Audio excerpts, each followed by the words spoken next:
Hello everyone, and welcome to our Gamescom 2021 Xbox stream. We've got so many great game updates to share with you today. We're talking Age of Empires 4, Psychonauts 2, and my personal favorite, Microsoft Flight Simulator. Later on, we'll take an extended look at Forza Horizon 5. There's so much going into this, and Playground Games' vision of Mexico is muy bonito.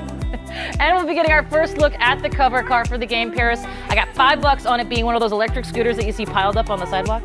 Will Kate win $5? I guess we're about to find out. Yes, indeed. Our Xbox Plays team will also chat with devs and deep dive into current and upcoming games all week on twitch.tv/Xbox. Let's get started with Techland and their upcoming zombie parkour sequel, Dying Light 2: Stay Human.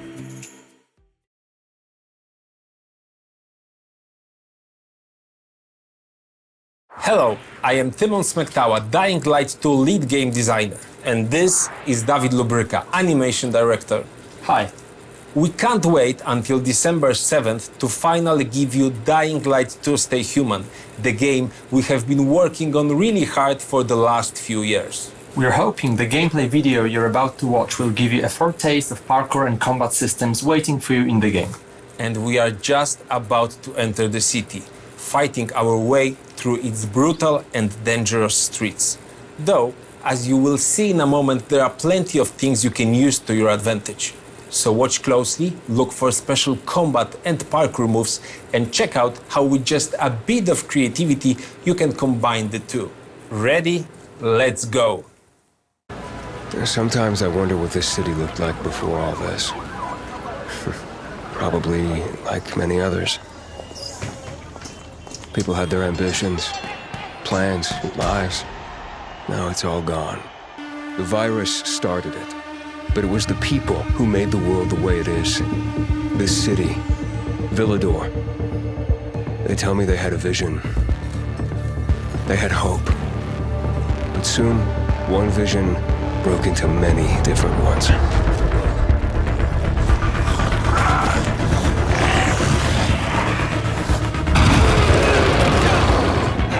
Instead of fighting together, people stood against each other. War broke out. Was it a little bird? Met a broken leg? Hope died.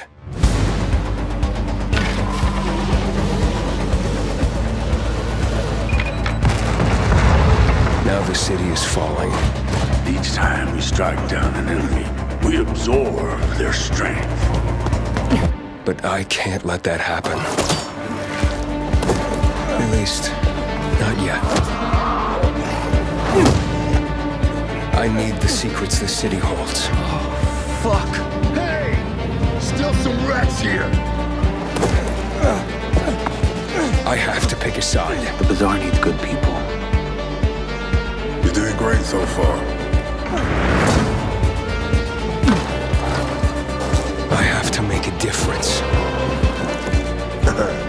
Let's check and see.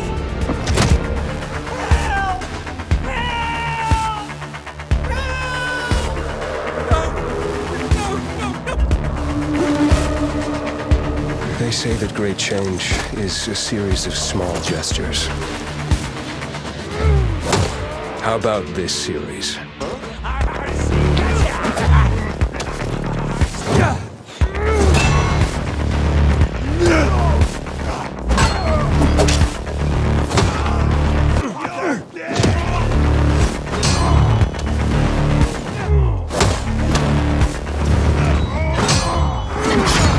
Is all hope really gone? We'll see about that. Well, that was an exciting trip, wasn't it, Tymon? Did you notice those bandits in medieval-like armor passing by skyscrapers, banks, and large billboards? That's what we call a modern Dark Ages. And it's a very unique design, one very important for the plot of Dying Light 2. But there's another thing that stood out to me, all those parkour moves that you and your team has put so much effort into. Well, all you need is a few thousand of animations, cooperation with professional tracers, mock-up sessions, and invaluable help from David Bell, whose face and moves player will see in the game, by the way. No, yes, right. And we've got twice the number of parkour moves compared to the first game, and we are showing some of them in this trailer. The vault kicks being the most important to me personally. It brings a whole new fighting style into the game. The player can stagger an enemy and use them to perform further attacks, for example by rebounding from their bodies, jumping off them onto other foes, and so on. I think we captured the movement really well and made it quite simple for the players to perform. I can't wait for them to try it out and tell for themselves how much they loved it. It's definitely going to be useful. The city's buildings are higher than anything we have done before, improving its verticality. Players will need to find a way to reach those tall skyscrapers and other challenging spots too. Then it's good we scattered some helpers around, like a paraglider, which can support players in both parkouring and combat.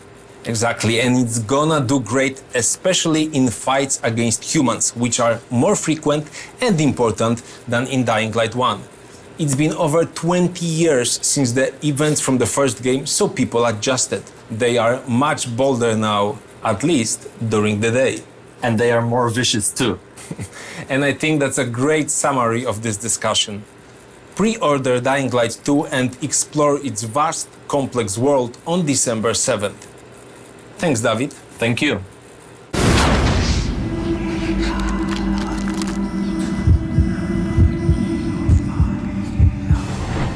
For the first time in the storied history of the franchise, Microsoft Flight Simulator launched on a home console with the release on Xbox Series X and S last month.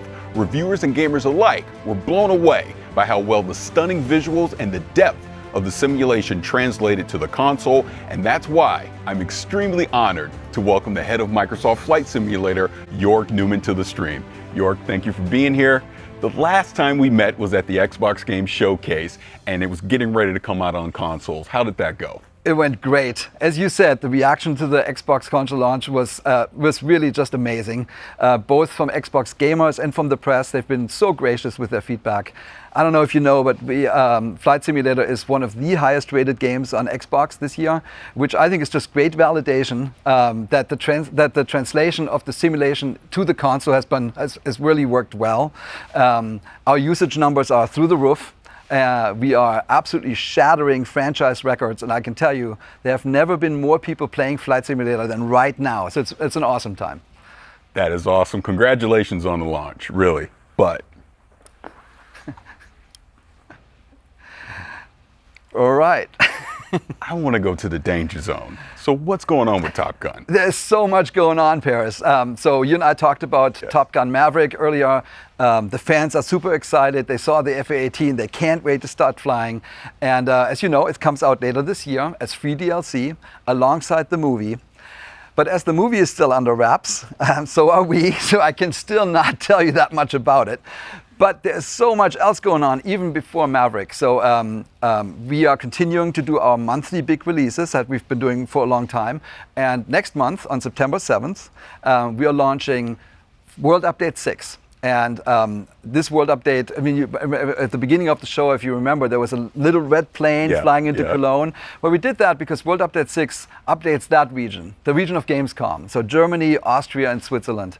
And what that means to us is we have new aerial and satellite images. We have a new elevation map that helps us with the mountains. So the Alps actually look awesome now. We have new 3D cities like Frankfurt and Wuppertal in Germany. We have Basel in Switzerland. We have Vienna and Graz in Austria, and those cities look just amazing. They have like 7 centimeters resolution, and it's awesome. But we want to celebrate the entire region, so we picked 100 of the most scenic places, the most famous landmarks, and we call those POIs, and we sort of spread them throughout the simulation, and we also added airports. We did Lübeck and Stuttgart in Germany, and Klagenfurt in Austria, and St. Gallen in Switzerland. And what it ties it all together is missions. We're having new discovery flights, we have new landing challenges, and we have new sort of tours of the country. So they fly you around all the awesome looking places and really celebrate the beauty of this region of Earth. And this is a celebration of DACH, of Germany, Austria, and Switzerland. I'm so happy to be able to announce the date here at Gamescom. You know, That is really incredible, all the different regions and everything that you're going to have in the game, and the way that you're going to be able to actually highlight those. Yeah, I think it's really cool. But for us, it's actually not just the region and the visuals. We talked a lot when you study aviation, when you love aviation like we do, you actually realize that a lot of regions of Earth have a very special relationship with flying, with aviation. Sometimes it's the first experiments with aircraft, or a famous pilot, or a feat of aviation, or like a local manufacturer. So we thought to ourselves, why do we not use these world updates to celebrate the planes? So we are announcing a new series. We call them Local Legends. And think about that as planes that are locally well known, like in that region, but outside in the world, not so much. Yeah. But why not use the World Updates to highlight this, to bring these awesome machines to a worldwide audience? So for World Update 6, we picked a German plane from the 1930s. It's called Junkers U-52. In Germany, it's lovingly named Tante U, so Aunt U. And we think of us as sort of a digital preservation. So we really want to get these planes to an extreme level of detail. We're going out of our way to really go deep. So we're doing a full scan. We take full scans of the outside and the inside, as detailed as 1 millimeter, which is as good as you can really do this. And then we're working with, for the Junkers, we worked with Bernd Junkers, who is the grandson of the original creator of the plane, Hugo Junkers. And he's helping us. He had a ton of insight and materials. Then we worked with an organization that is preserving one of the last surviving examples of the Junkers. So they let us scan and take photographs. And then we were lucky that to find a pilot that actually flew one of those planes while it was still flying in the real world. And he lets us know, like, is the cockpit right and the sounds right? Does it feel right in the air? So we're having a blast working with these experts to really to celebrate this plane, to bring them back to life. So this is almost like you're creating like a digital museum for aviation inside Microsoft Flight Simulator. Yeah, I mean, it's basically that. Yeah. It's a museum with flyable planes. Yeah. So we're working with 40 museums around the world. And it's honestly one of the funnest parts of the job. You end up working with these curators of planes. These are their babies. And they sort of see the tooth of time in the real world sort of nagging on their remaining planes. And they're so happy when we come in with our scanning equipment and we're basically capturing their planes. And they know that we can digitally preserve them in perpetuity, and we're actually giving those scans back to the museum so they can do something with it. And it's a great collaboration. And we're actually not just looking back in the history of aviation, we're also looking towards the future. So I have another announcement. We are working with a fascinating German company called Volocopter, and they're making an eVTOL air taxi for urban traffic. So they have a vision of the future, how these drone-type machines basically connect people in large cities. We're working directly with the engineering team to make sure that we are capturing their plane and their aircraft perfectly in the flight simulator, and that's coming out in November. I mean, you weren't kidding when you're saying that there's a lot going on inside of Microsoft Flight Simulator. Is there anything else you want to share? Yeah, there's one more thing. Yeah. I'm so happy to announce that we've partnered with RARA. That's the Reno Air Racing Association. And every year they put on something called the Steel National Championship Air Race. And we're bringing this to Flight Simulator. So this is the fastest motorsport. This is right down your alley. It's the fastest motorsport on Earth. And I actually brought you a little trailer to look at. So race, speed. We go into the danger zone, baby. Let's go ahead and show that.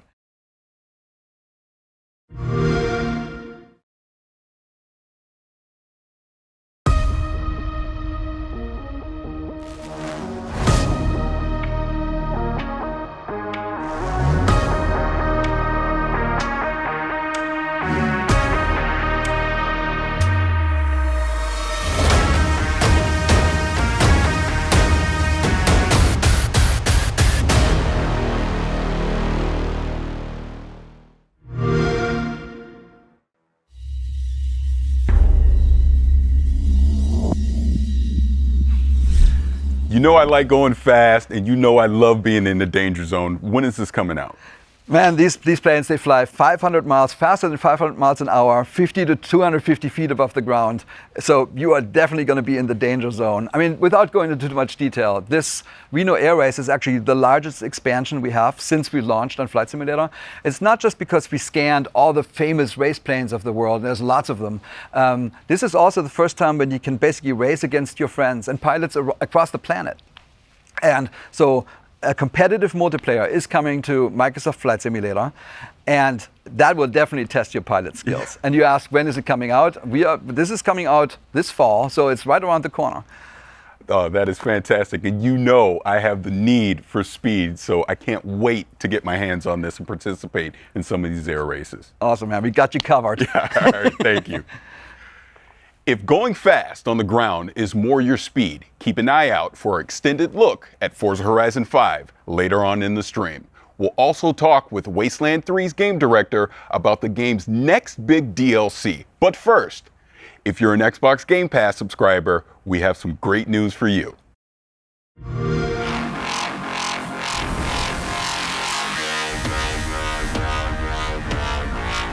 I come!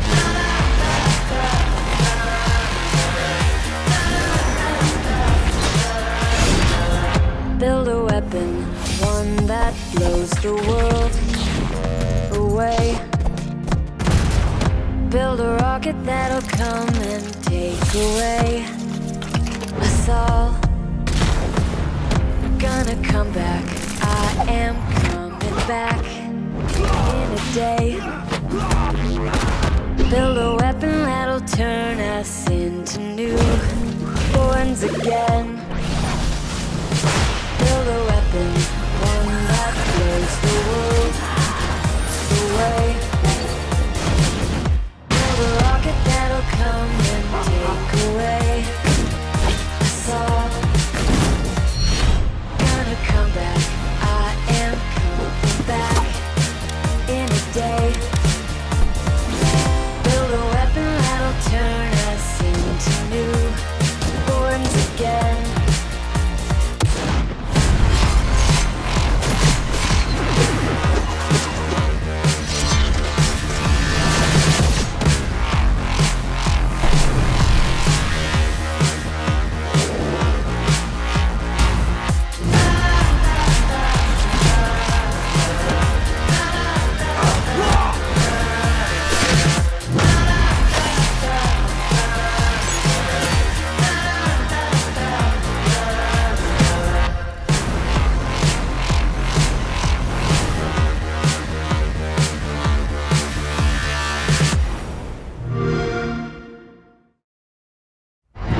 Yep, somehow they did it. They added even more games to Game Pass. But let's talk about what's coming up. We're talking Age of Empires 4 with the game's creative director, and we're gonna see what's next for Sea of Thieves. But now, we've got a new roguelike retro shooter that in grand retro fashion sends you plundering through shifting dungeons to defeat a mysterious eldritch terror. Let's dive into the pit.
Well, I am here with creative director of World's Edge, Adam Eisgreen. And Adam, I'm so excited to talk Age 4, of course, because you've brought something a little different and very special today. Yeah, I have. So, so far we've been showing everyone kind of what Age looks like from in the game, when you're playing it.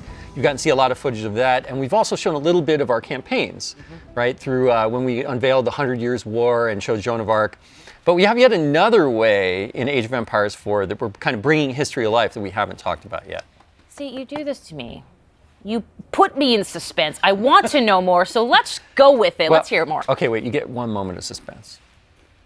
Okay, that's enough. So what we brought today is we have these wonderful little videos that we've created that are interspersed amongst the campaign, and they're about 3 to 5 minutes each.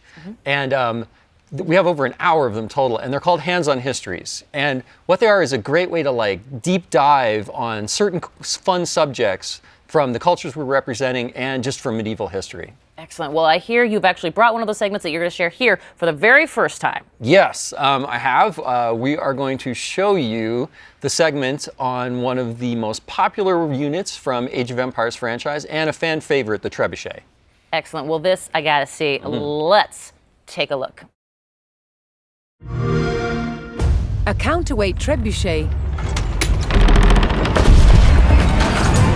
was the king of all siege engines. A catapult capable of smashing down castle walls from great distances.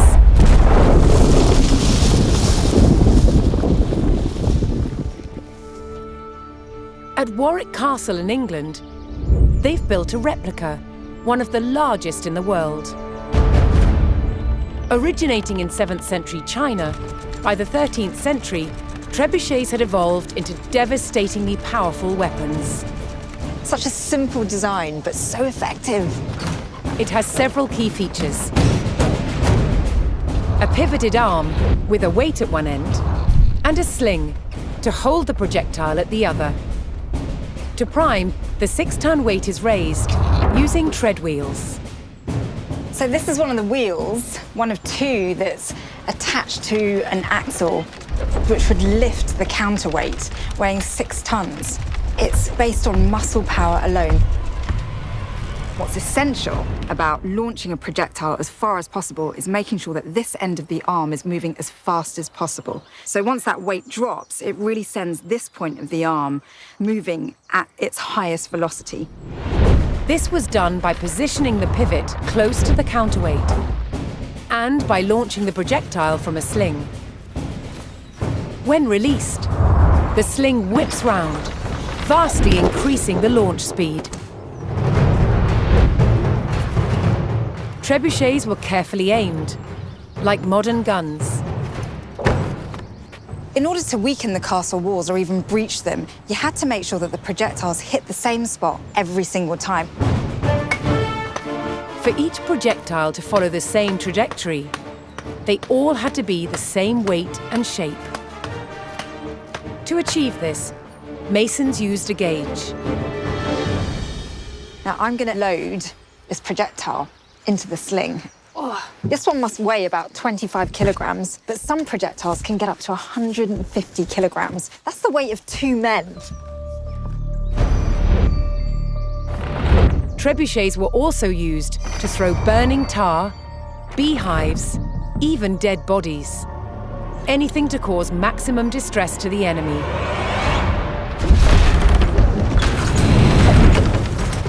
Did you hear that whoosh? It was the counterweight trebuchet's lethal combination of power and accuracy that made it the ultimate medieval siege weapon.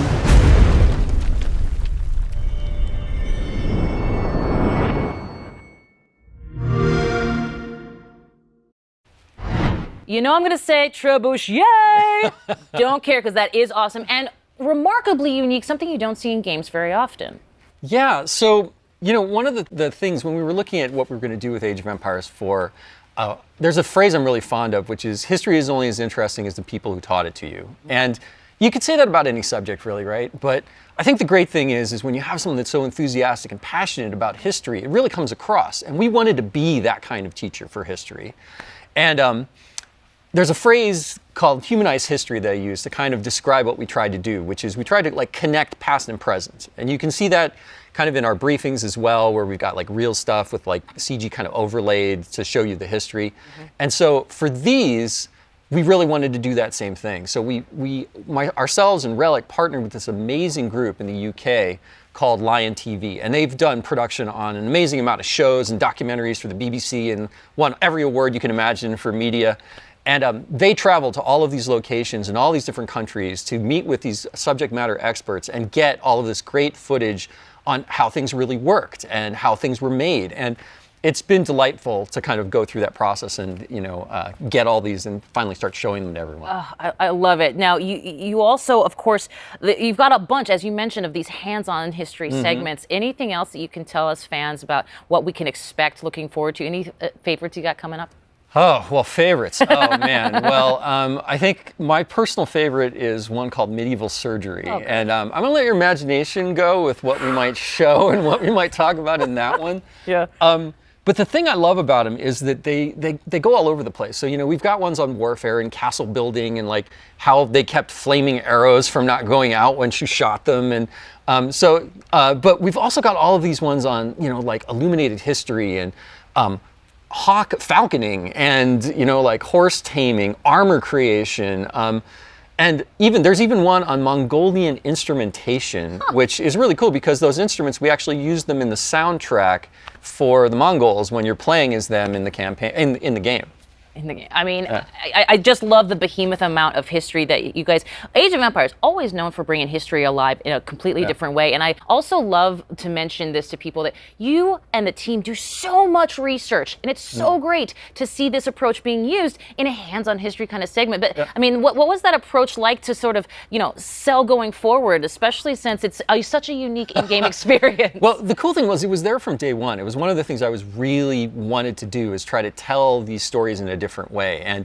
But I'll tell you, like full disclosure, it's been insanely nerve-wracking because we're trying something completely different that no one's ever done before in a game, right? We're history, but we're a game, but we're teaching you things, but you're having fun. And finding that middle ground has been really challenging. And every time we've tried to shown the campaigns or we've shown these hands-on histories, I've been like, oh God, it's gonna work? Like, people gonna like this? And the great thing is so far, everyone that's really experienced the entire thing put together have just been like, wow, this is great. And it's so different and kind of cool and refreshing. So, so far so good, right? But yeah, it's been a journey, to get all this done and put the whole game together. Well, I love that you mentioned journey because we are coming towards the end of this development journey for Age 4. Talk to me about where people can find and learn more about Age of Empires 4. I know they're all chomping at the bit. Oh, well, October 28th, we are launching the game. You can go to ageofempires.com to learn more about the title. And if you're really, really excited, right now, you can go onto the Microsoft Store or Steam, pre-order the game right now. And of course, we will be there day one, Xbox Game Pass for PC as well. So anyone that's on that can just grab the game and start playing. But yes, I believe you are a part of something very special. Yes, so Gamescom opening night live. Yes. 11 a.m. Pacific time. There might be something Age of Empires related in there, so if you're a fan, you probably should tune in. A bit of a tease from Mr. Ice Green. Maybe. And I like it very much. Adam, thank you so much for joining us here. Always a pleasure, Kate. Always a pleasure. Age of Empires 4 looks fantastic, so I cannot wait. October 28th, neither should you. Now, we have tons coming up here today, including a new update for State of Decay 2 and an extended look at Forza Horizon 5 with our friends at Playground Games. But now, let's catch up with Paris, who's gone from flying the skies in Microsoft Flight Sim to a different kind of cloud. That's right, Kate. Xbox Cloud Gaming is already available on Windows PCs, mobile phones, and tablets. And now, it's coming to Xbox consoles. The future with cloud gaming sounds bright. No waiting to install, no running out of hard drive space, no waiting to patch, and no buying a new console just to play with your friends. See how the vision of cloud gaming will bring people together without barriers. So when I think about cloud and when I think about gaming, those two things together to me really show you the future where you can pick up something and you could play it anywhere and you could do it quickly.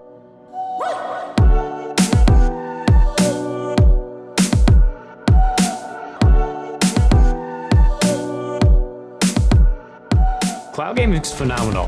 This is pretty great. I mean, that's pretty awesome. This actually looks so good.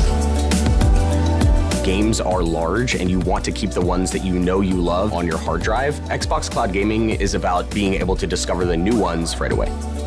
It's super exciting that for our Game Pass Ultimate members, they will get to experience Xbox Cloud Gaming on whatever console they have. Cloud gaming is really about looking at how people play differently. I know me in particular, sometimes I just have 20 minutes. It should be as easy as finding the game that you look for on your console and just jumping right in. We're targeting 1080p at 60 frames per second. What's crazy about this is like the latency. This is the kind of stuff you need with cloud gaming. Oh, 60 frames? That's actually very smooth. The process itself to get into cloud gaming feels like you're playing on console, right? You go, you find the game you want, you press play. It's so easy nowadays. You can pick up any device and pretty much play any Xbox game on Game Pass. If my friends have titles that I don't have yet, I can just wait for them to send me an invite. It makes content just so much more accessible. I really love the flexibility. It's awesome. Everything that Xbox is doing right now is just getting rid of the limits of having to be on a specific platform or a specific console, play on PC and mobile, and now on Gen 8. Yeah, Gen 8 consoles can play Gen 9 content. Isn't that so cool? With cloud gaming, we have the ability, because you are connecting to consoles that are in our data centers, to allow the Gen 8 customers, the Xbox One customers, to play games that their hardware wouldn't have been able to play without it. There's so much opportunity when it comes to thinking about how we can make content more readily available and let people play where they want to. Sign me up. I'm ready for cloud gaming right now. Let's do it. When's the release date? When does it release?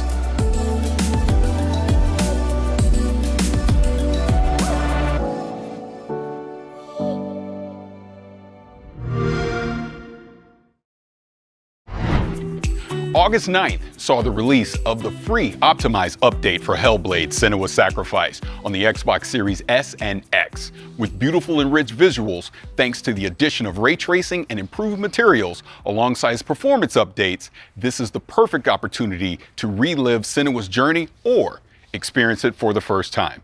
And if you haven't played this, do yourself a favor, grab a pair of headphones and immerse yourself into this world. Agreed. Speaking of unique experiences on Game Pass, the Xbox Plays team will be taking a look at some ID at Xbox titles over the next few days, including 12 Minutes and The Big Con. They're also talking with developers from Halo, the Master Chief Collection, Forza Horizon 5, and Destiny 2. So join the live Q&A to get your burning questions answered. You can catch all of those streams on twitch.tv/Xbox. Speaking of Forza Horizon 5, don't forget our friends at Playground Games will give us an extended look at their monument to motoring in Mexico later on. That includes never-before-seen areas of the game map, plus cars that have never been in the Forza franchise before. I've loved everything I've seen of Forza Horizon 5 so far, and I can't wait. Now, Kate, there's more games to check out, right? Well, right you are, Paris. Let's talk Wasteland 3. Their newest DLC introduces us to a new cult. The Cult of the Holy Detonation. The holy detonation is life. Deep within Cheyenne Mountain, we've changed. Devolved into the mutations you see before you. Set on a righteous path.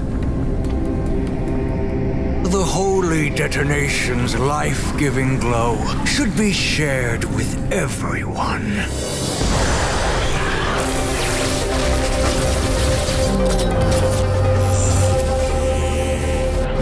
May the light of the holy detonation purify you.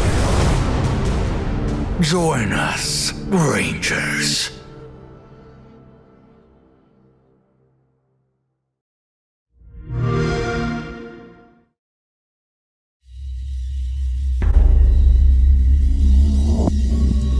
With new patches, bug fixes, and added features, like a fine wine, Wasteland 3 just gets better with age. To really savor the game's bouquet, we're talking with In Exile game director David Rogers. David, thank you for joining us. I'm super stoked to be here, thanks. So in the trailer, we saw that the DLC is coming out on October 5th, but we know, In Exile, Wasteland 3, you guys have been working on this for a very long time. So can you kind of talk about that journey? Yeah, our dev team has been working nonstop, full tilt, trying to make Wasteland 3 the best version of itself it could be. Over the past year since it's released, we've added features, we've balanced, we've listened to the community, we've fixed bugs, added stability, and I really think that the version that we have now is the absolute best version of the game, and if you've never played it before, now's an awesome time to jump in. Well, congratulations on everything that you've been doing with Wasteland 3. Now, this DLC is called The Cult of the Holy Detonation. Now, talk about that a little bit. Tell me what's going to go into this DLC. What should we be excited about? Right. So you've heard of Cheyenne Mountain, right? Yes. For those who haven't, Cheyenne Mountain is this top secret military complex buried deep in the heart of Cheyenne Mountain in the middle of Colorado. It's designed to outlast a nuclear winter. And so when you hit level 16, an old friend calls you and says, hey, I need your help securing this secret military base and all the secrets within. And as soon as you get there, you find two warring cults battling over supremacy, trying to take control of the Holy Detonation, which is this pre-war science experiment that they worship as a god. And, these cultists are insane, they're mutated, they've gone totally mad, and all they want to do is share the holy radiation with you and your entire ranger team. How generous! Yeah, that sounds a lot cooler than some of the cults I may have joined in the past, but this is typical Wasteland fashion. We're really going to be able to get in there and mix it up, right? Right. So you and your ranger team insert yourself right smack dab in the middle of their holy war, which, what could go wrong? Yeah. And this is a Wasteland game, so you decide everything. Choice and consequence is our bread and butter. And so you decide who lives, who dies, who gets screwed over, who takes charge. You're deciding the fate of the cults, the Holy Detonation, Cheyenne Mountain, and ultimately all of Colorado. This is really your game to craft and mold. That's awesome. So the last expansion was the Battle of Steeltown, right? Yeah. You had giant robots and things like that. So, what are you going to do to actually top something like that from the last expansion? Right. So we wanted returning players to find something that they could never find in another version or in previous versions of Wasteland 3. And so we built this as a Wasteland style dungeon crawl. And in there you find this awesome mix of mystery, exploration. You're meeting these crazy cultists who have been locked in this pre-war time capsule, and some of the raddest boss battles we have ever been able to build in a Wasteland game. That's awesome. I want to get back to the crazy cultists, but talk to me about these big boss battles. I want to hear more about that. Right. So we took the best parts of Wasteland combat and we breathed new life into it with objective-based combat, which are basically super rad boss battles. It's no longer you're huddling in a corner, throwing down turrets, just going on murderous rampages. It's not about killing, it's about getting the job done. And so now combat doesn't end until the mission is over. We send you on proper combat missions. You're in there breaking into prisons, rescuing POWs. You're disrupting these high-tech cultist rituals. You are splitting your fire team and coordinating like you never have had to before. Everyone on your team has a job, and I really think this is going to take old players who know their ranger team like the back of their hands, and it's going to make them scratch their head and really have to rethink how they go about combat and making it new, exciting, and challenging mentally in a way we haven't been able to really do before with just straight up murder combat. Now, Wasteland has a reputation for getting a little silly. Right. What are some of the weird characters we can expect in some of the story encounters we'll see in the game? Yeah, with Cult of the Holy Detonation, we really got to cut our devs loose and just let them be creative and fun and silly. Exile's modus operandi is if we're brainstorming and something makes us laugh, we just put it in the game. That's just how we do it, and we pick up the pieces afterwards. Because we want to make something that entertains us, and then we know if we're having fun, our fans are going to have fun along with us. And so we got to explore, really letting you get deep into this weird radiation cult, and let you interact with them and talk with them, and tell stories and maybe even join them. Yeah. And so for instance, one of the characters you meet, one of the first cultists you meet, is this slathering beast. He's got claws and fangs and spikes jutting out, and he's drooling, but he's the nicest guy in Cheyenne Mountain. You meet him and he's like, hey guys, you should come in here and soak up some of these rads, it'll be great. And he Sherpas you in and lets you meet the whole cult. And and another one of my favorites is the Proteus.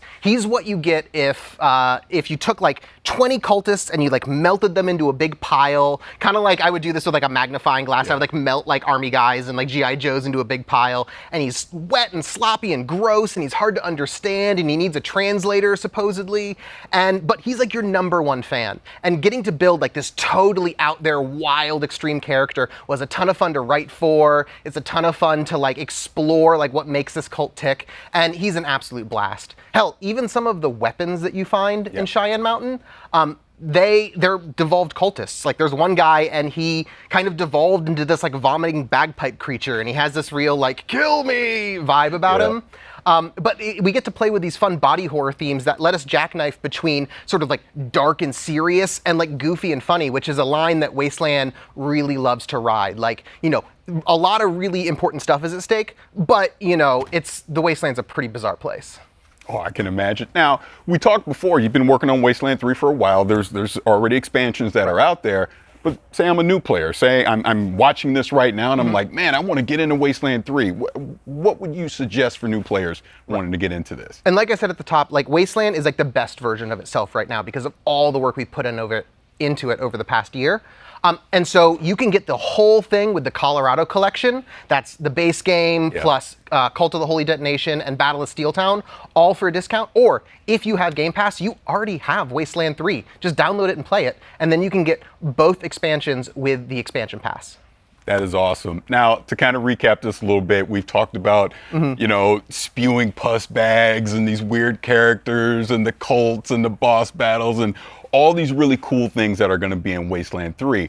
But please remind everyone before we get out of here, when can you pick up this DLC? Right, this Work of Passion, it comes out on October 5th. And we're really stoked. That is awesome. So this is the Cult of the Holy Detonation. Cult of the Holy Detonation coming October 5th. David, thank you so much for joining us. Thanks, Barish. Appreciate it. All right. In the 3 years since its launch, Sea of Thieves has played host to some incredible crossovers, including unique ship sets inspired by games like Battletoads, State of Decay, Halo, and more. Today, we're excited to announce a brand new special event that will award players an all-new ship as a part of the latest wild crossover heading to Sea of Thieves. Better yet, this event begins tomorrow. So get ready to make some mayhem, and let's get our first look at this very special ship.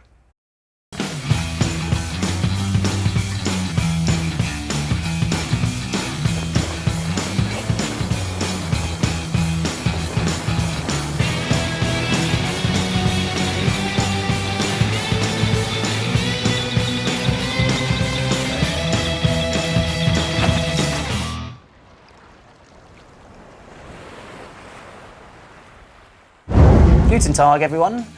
Really cool to be a part of this all-digital Gamescom event.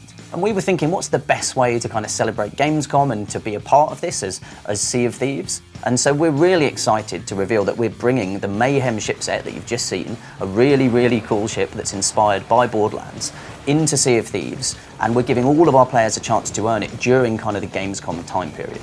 So it's been really cool to work with the Borderlands team to bring this ship to life, and giving all of our players the chance to earn it as part of this live event that we've cunningly titled Mayhem. You might notice the link. So you can probably guess the kind of activities that are involved, but if you head to Larina at any of the outposts in the Sea of Thieves world, she'll be able to fill you in on the details of what you need to go do to earn the ship set. So we hope everybody gets a chance to take part in this awesome time-limited event. So it starts today, and it runs through to September the 7th. So that's the time period you've got to get your hands on the Mayhem ship set. And I think that's it from me. So as always, I will see you on the seas.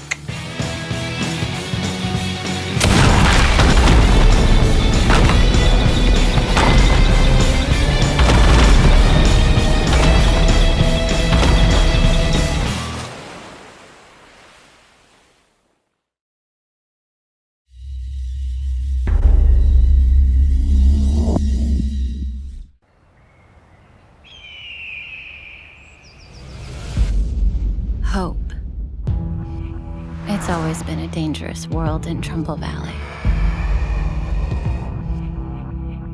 But now, it's hope that brings us back together. It reunites old friends. It builds new bonds. And in the face of a growing threat, hope is the greatest weapon we have.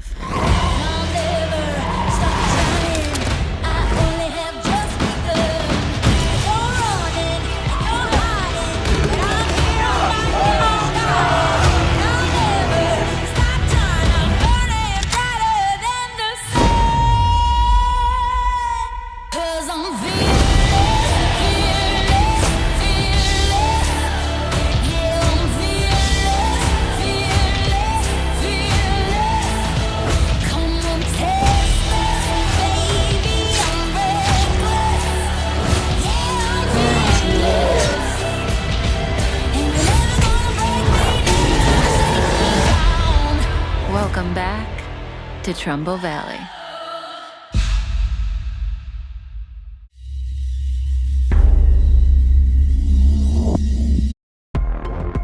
Well, just like zombies themselves, it seems everything old is new again in State of Decay 2. And we have a guest to walk us through this Undead update. Please join me in welcoming Undead Labs Director of Communications, Wanda Russell. Hello, Wanda, how are you? Hello, I'm great. It's great to be here, talk about the Homecoming update releasing on September 1st. We are very excited to get this into players' hands. You are indeed. So let's talk about the Homecoming update. Obviously, we are coming back to Trumbull Valley. We were there for Heartland, the update, back in 2019. Talk to me about the differences, and I'll sit right here and listen, because you're adorable. So Heartland is the story mode within the game, but it's a very linear, narrative-driven experience. You know, players couldn't move their communities there. So that's all changed with the Trumbull Valley map. It is the 5th core open world map. It's fully remastered, and it expands into 2 territories that were completely inaccessible in Heartland. So players can return to Trumbull Valley with their communities, start new communities there, and really start exploring everything that the new map has to offer. So then would Homecoming be a sequel then to Heartland? Yeah, exactly right. So the events in Heartland kind of play out. You see what happens in Trumbull Valley. So we think of it as the 3rd part of our Trumbull saga that began with the original State of Decay game, continued into Heartland, and now we see what has happened since then and what storylines might be coming to a close. So there is a lot for players to discover, a lot of environmental storytelling to find, and you know, things have changed. So this isn't the Trumbull Valley that players might remember. So that's going to be exciting. Interesting. Well, and anytime you expand something like Trumbull Valley, you just have to have a juggernaut of content, pun intended. Talk to me a little bit about what some of those things are that players can get in on here now in the expanded Trumbull Valley. Yes, a ton of new content. In fact, we're doing something unique with the Trumbull Valley map. There are items there that you can only find on that map and nowhere else in the game, including 12 new hats and outfits, 10 new very cool weapons. We've got 6 new bases, 2 new achievements for achievement hunters.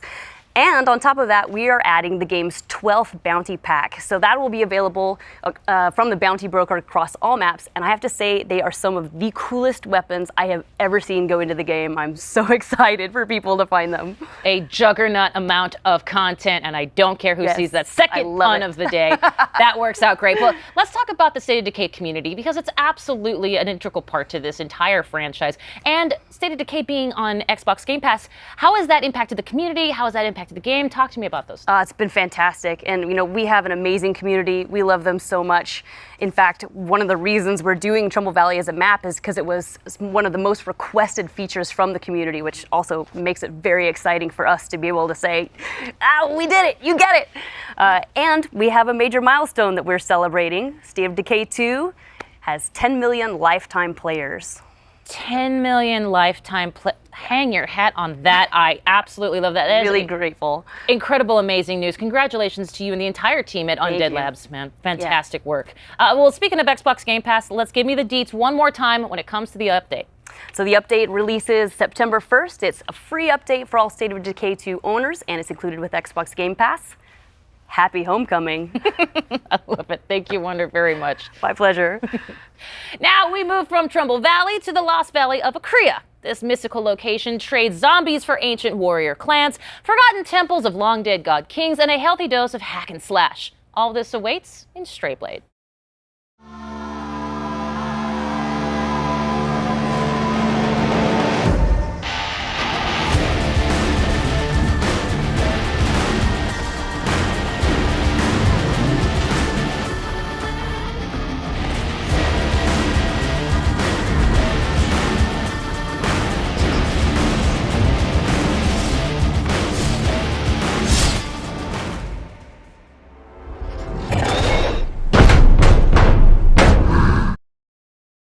In Strayblade, you discover the mystical Lost Valley of Akria, a world which ranges from overgrown temple ruins to frozen caves and winding canyons. A game world that changes based on your victories and plenty of dudes to stab in blade-to-blade combat. If that weren't enough, you even get a fuzzy little pal to help you out. Between the epic fights and this small guy, there's clearly a lot going on here. So let's hear more from Point Blank Games about Strayblade. Hello everybody, I'm Leonard Kausch, Game Director at Point Blank Games, and today I will show you Strayblade. Strayblade is an action RPG where you play a rogue adventurer who is exploring the ancient valley of Akria with his companion, a witty wolf named Boji. Unveil the history of the Forgotten Valley, master the powers of the 3 Akrian metals to restore balance to this war-torn land. Yes. That is the how, as well as the why. Combat and exploration are the 2 key elements of our game. Let's dive into the combat first. Our combat system merges strategic anticipation of enemy attacks with split-second blade-to-blade reactions. It is the high noon of skill-based melee weapon combat. To achieve that, we put our hearts into creating fluid, well-readable animations and epic cinematic finishes. You can choose from multiple weapon categories that can be combined to fit your playstyle. Now, let's take a look at the exploration. Akria's colorful world ranges from overgrown city ruins to frozen caves and winding canyons. Together with your companion, explore the deepest corners of an ever-changing world bristling with adventure. Every discovery holds treasure. Find rare materials, recipes, weapons, lore pieces, and beautiful places. Change is part of your journey, where every victory impacts the world around you. When you die, time keeps moving forward. Enemies killed stay dead, new foes invade camps that you weakened, and when Boji revives you, only one thing is certain. The change you brought shapes what now awaits you. And of course, get ready for epic boss fights.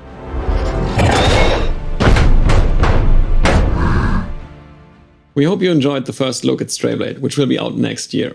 And keep an eye on our social media channels for more information.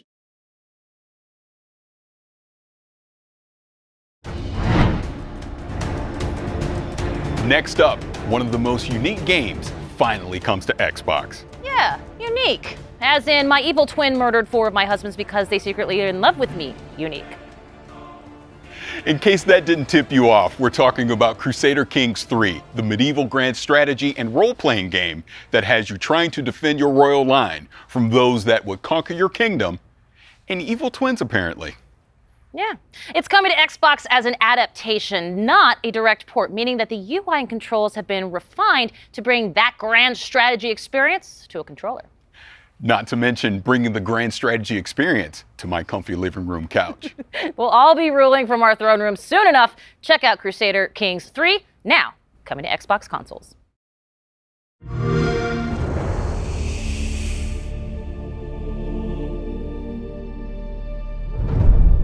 My son, we must never forget the crimes committed against us. Your father sought his glorious revenge and failed.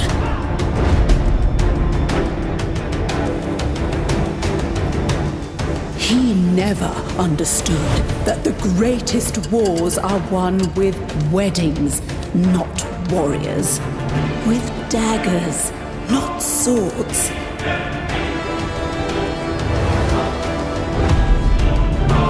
Only the small-minded measure success across the span of a single life. The real game is played across generations. You see, real strategy requires cunning.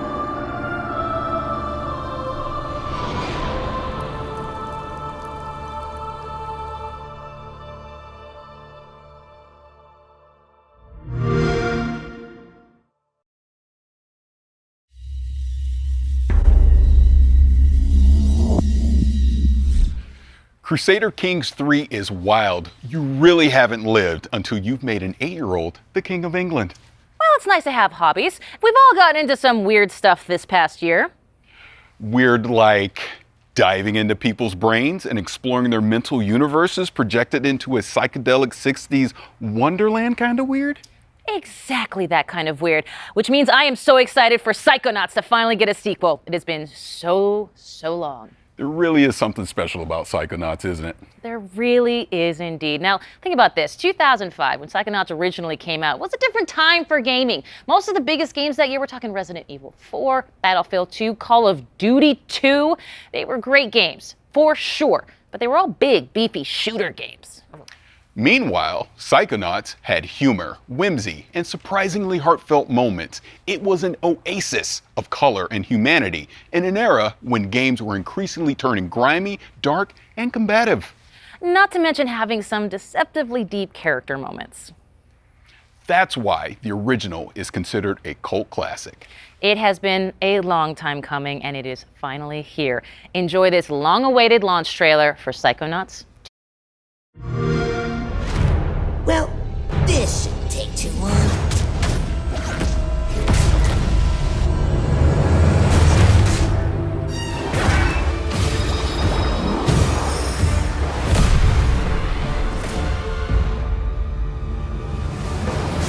With psychic powers, he dives into your mind. My name is Raz, and I'm the new intern. And today is my first day on the job. Get ready, Rasputin.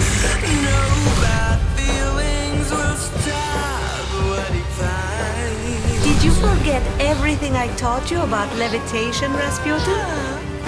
I'm not supposed to check out equipment to interns. You did what? Can't we just... No. Quit picking on the new kid. We were all new once, in case you forgot. I've got eyes on the target. And I've got eyes on me. All I see is another unruly peasant. Oh boy. When man do misfires, turns our world on its side. Only one man can save us. Mind reader. It wouldn't be the first time the Psychonauts underestimated Maligula's power. Leave it to me.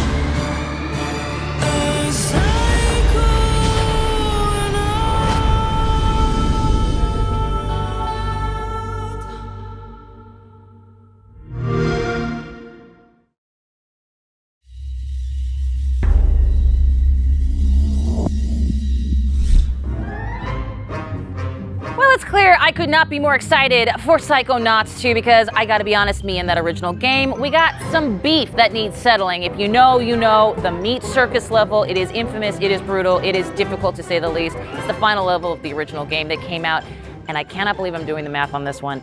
16 years ago, Tim Schafer and Lizette Teatree Montgomery. I am definitely dating myself, but you all welcome from Double Fine Productions. Thank you so much for being here. Tim, can you believe it has been 16 years? I almost said 19 years. Yeah, it feels like only yesterday, but it kind of was for Raz because the story picks up right where the first game left off.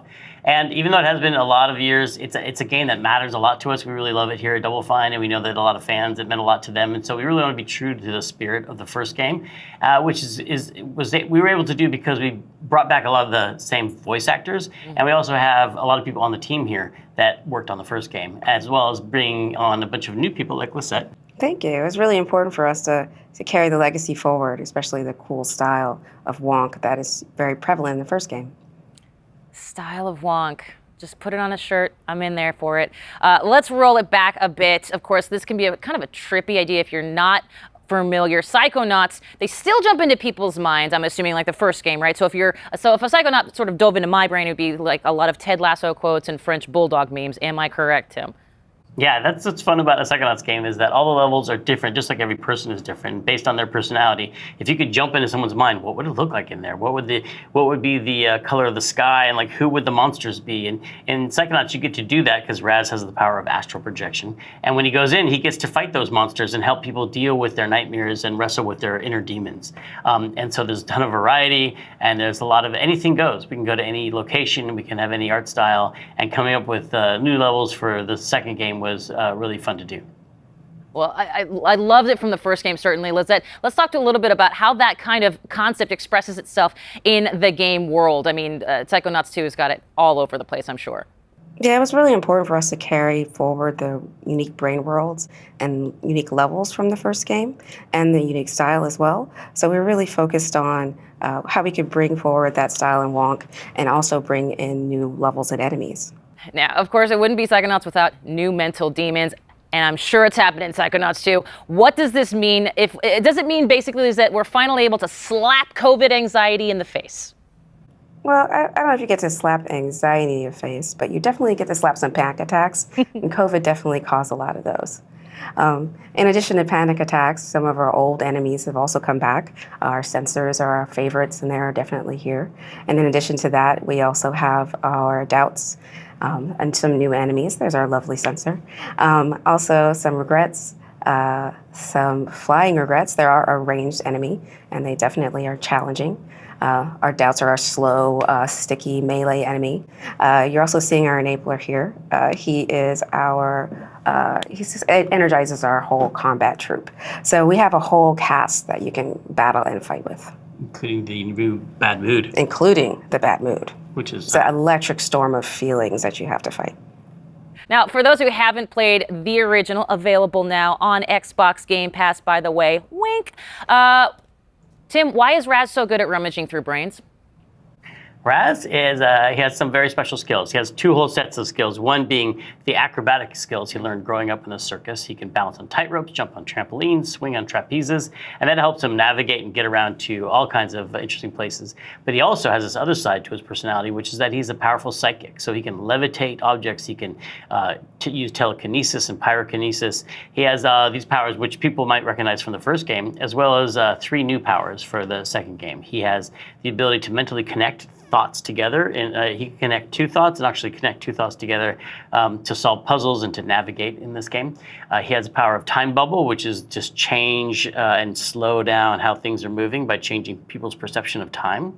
And he also has the power of projection, which allows him to pull an archetype, a personality, out of his unconscious mind and bring it into the world that he's in, like a companion in battle or in puzzle solving. But let's talk about the story for a second, because as the original Psychonauts, we saw Raz training to be part of an organization, and now perhaps he's part of a whole organization at this point. And are there other brain agents, other Psychonauts out there that maybe grew up in a completely different circus? Yeah, we have a lot of new characters in this game. We do. We have a lot of new characters in this game. As soon as Raz arrives on the headquarters, he immediately gets introduced to the interns. And the interns quickly tell him and show him how he fits into the organization. The bottom. They're right down at the bottom. Yeah, so earn his way back to the top again. He's no longer the coolest kid in summer camp. And much to his chagrin, his entire family, his entire embarrassing circus clothes wearing family comes to visit him in front of all his new friends. And so the interns find out that he's the awkward middle child of a circus family. Each one of them has their own quirks and foibles, and some of them are even psychic. And so a lot of their story gets told in this game, including their backstory and how it relates to the foundation of the Psychonauts themselves. Well, I like that. And of course, as you might know already, I'm sold. But you, of course, already knew that. When can myself and the rest of the world exact some beefy, meaty revenge? You can get back to the beef and play Psychonauts 2 on August 25th on Xbox Game Pass and PC. There it is. Lizette, Tim from Double Fine, thank you so much. And you know what? Extend a huge congratulations to everyone at Double Fine on the launch of Psychonauts 2. Thank you so much. We're very excited. Thank you. And you can catch more of Tim Schafer and ask him those burning questions about the newest game in the fan favorite franchise in our Xbox Play stream tomorrow. But first, we're going from cleaning out mental cobwebs to cleaning up alien planets in this supremely satisfying 4K 60 trailer for The Gunk.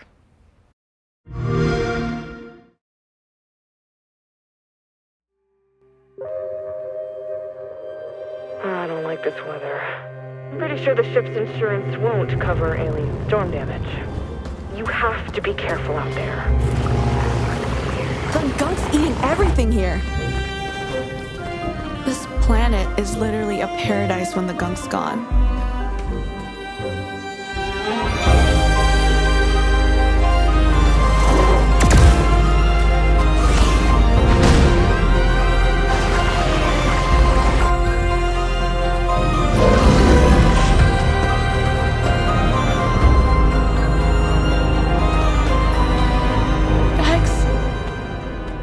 Please, Max.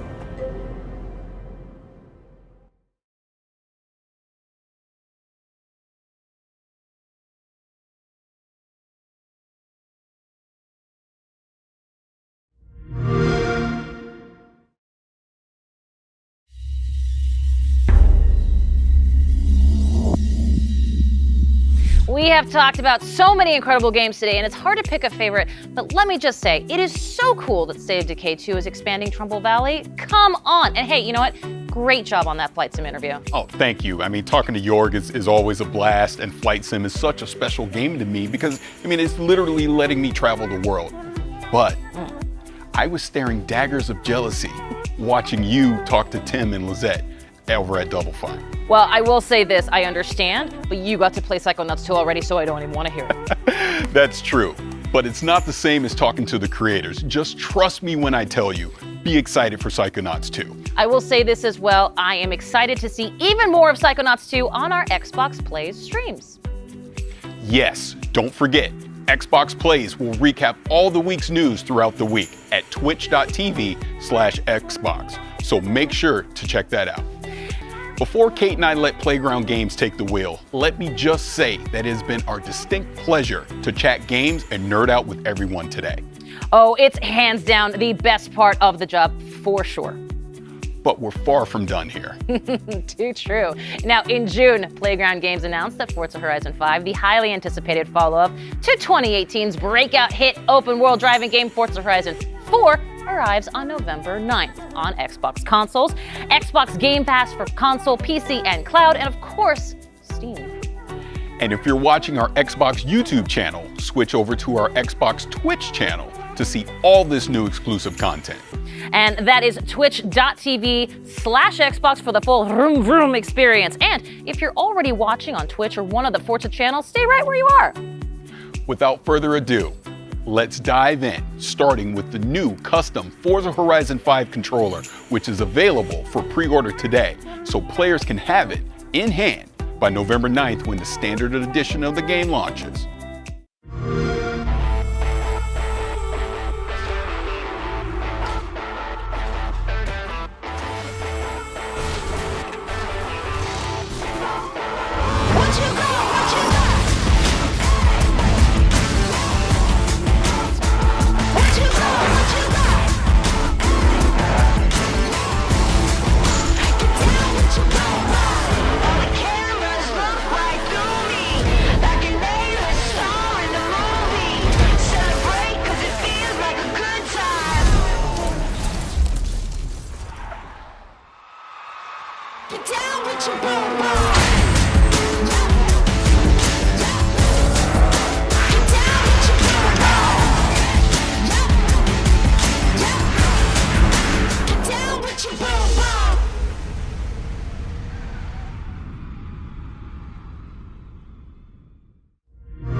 Charlie here, and I'm at Playground Games with Forza Horizon creative director Mike Brown and Forza Horizon art director Don Arcetta. Hello, everybody.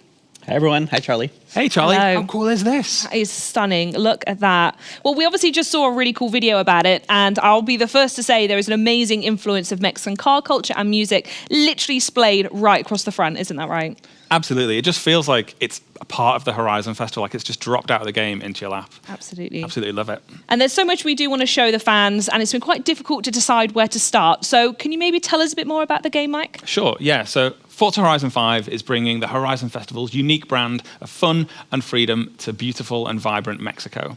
Players are going to set out across the largest, most diverse open world we've ever built in hundreds of the world's most beautiful and exciting cars. Yeah, and people think that Mexico is just a desert or a beach, but there's so much more to it, isn't there? That's right. Even though it does have pretty awesome beaches and a number of amazing deserts, it also has vast canyons, hidden temples, awesome, beautiful historic cities, and even a towering snow-capped volcano, the highest point we've ever had in a Horizon game. So you've talked about how Forza Horizon 5 showcases powerful, all-new graphical features, but what more can you tell us about that? So yeah, our Mexican HDR sky captures really illuminate the world to the point where you feel like you're really there. And thanks to the Xbox Series X and S, ray tracing is utilized in Forza Vista to really make our cars look more true to real life. You'll encounter the smallest of details as you travel throughout the world, all rendered in striking realism. Oh, that's such an exciting overview. I cannot wait. And next up is something we know that Forza Horizon fans have definitely been waiting for the most. Mike, what exactly is that? Yeah, that's right. We are about to reveal the cover of Forza Horizon 5, featuring the incredible Mercedes AMG 1 and the 2021 Ford Bronco Badlands. Should we take a look? Let's do it, yeah.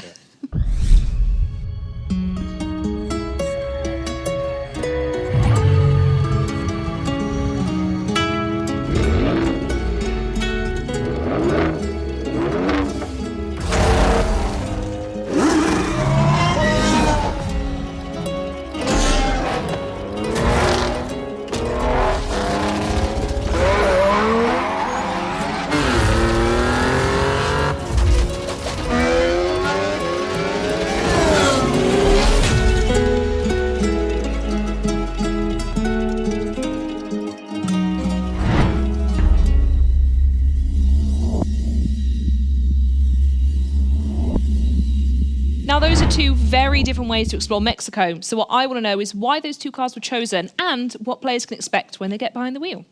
Yeah, so those differences are exactly why we chose them. The Mercedes-AMG 1 marks the first time a car features Formula One hybrid technology almost one-to-one from track to the street. And with the 2021 Ford Bronco Badlands, that's primed for rugged off-roading across Mexico's vast terrain. And I'm certain people can't wait to see more of what these cars can do in the game, so I don't think we should keep them waiting any longer. Mike, can you tell us about what we're about to see next? Yes, so in a few moments' time, we'll be kicking off a Forza Horizon 5 Let's Go stream, and everybody should check that out for a big deep dive into loads of new content and features from Forza Horizon 5. But before that, we have 8 minutes of brand new gameplay where we're going to see both the Mercedes-AMG 1 and the 2021 Ford Bronco Badlands. And in typical Horizon fashion, we are going to see active volcanoes, cars jumping out of cargo planes, and a race under beautiful Mexican skies all the way to the Horizon Festival. Should we check it out? I think we should.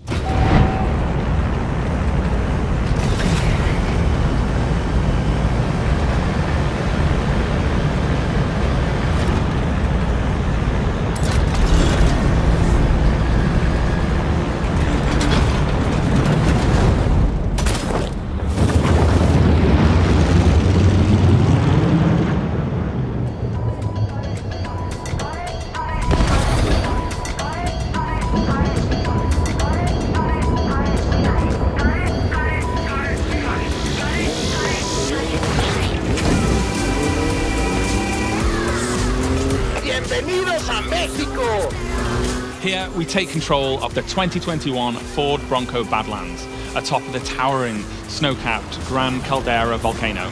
See you on the other side!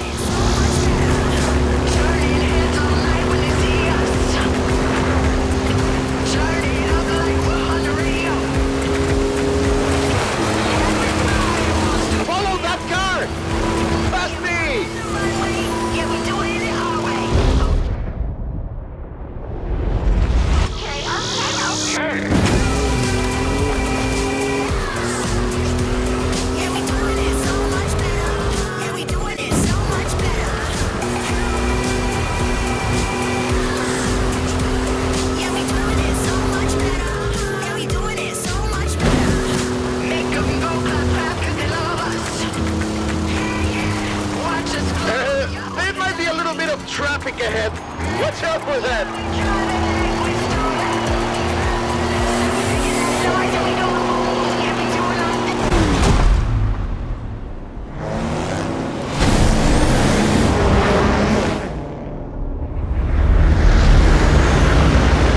Making new friends, eh? You go enjoy yourself. I have to go make another delivery.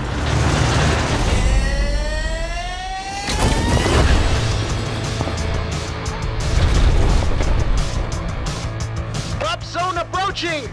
Lovely day for a drive.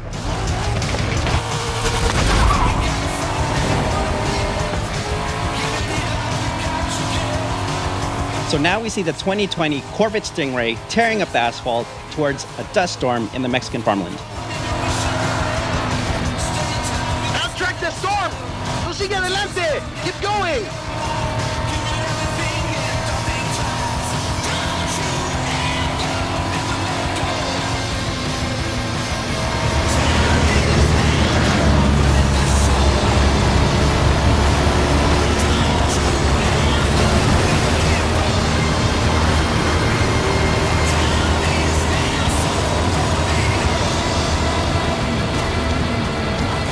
Okay, there's no other way around. We've got to go through it.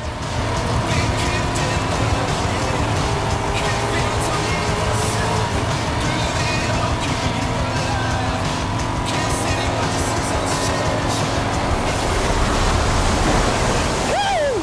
For the eye of the storm.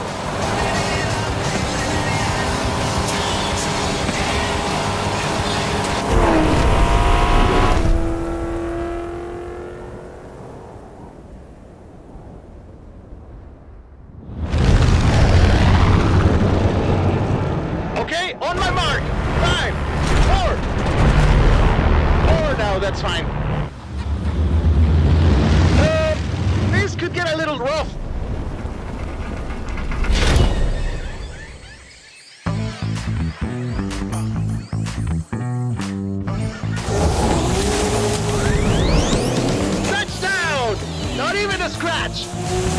awaits! Next up is the Porsche 911 Desert Flyer, crashing through the dense jungle tree canopy. Flamingos!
You through the bridge.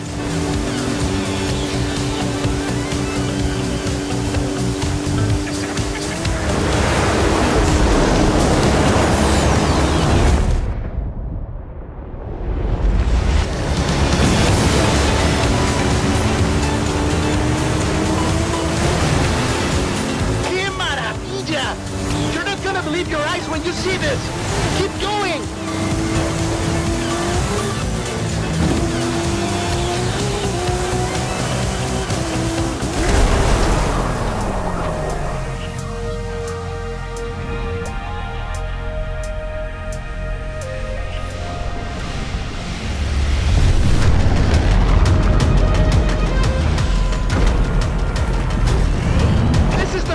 Drop! The whole festival is waiting!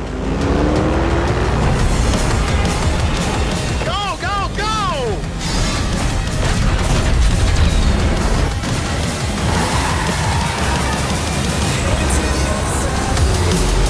What do you say? Rest of the festival wins?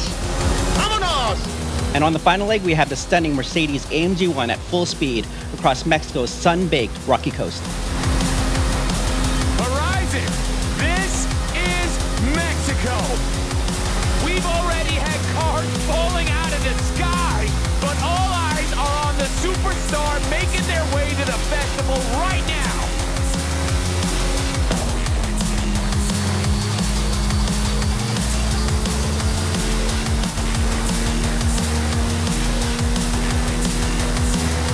If you've just arrived at Horizon Mexico, then you are in for a treat, my friends. Get ready for the biggest Horizon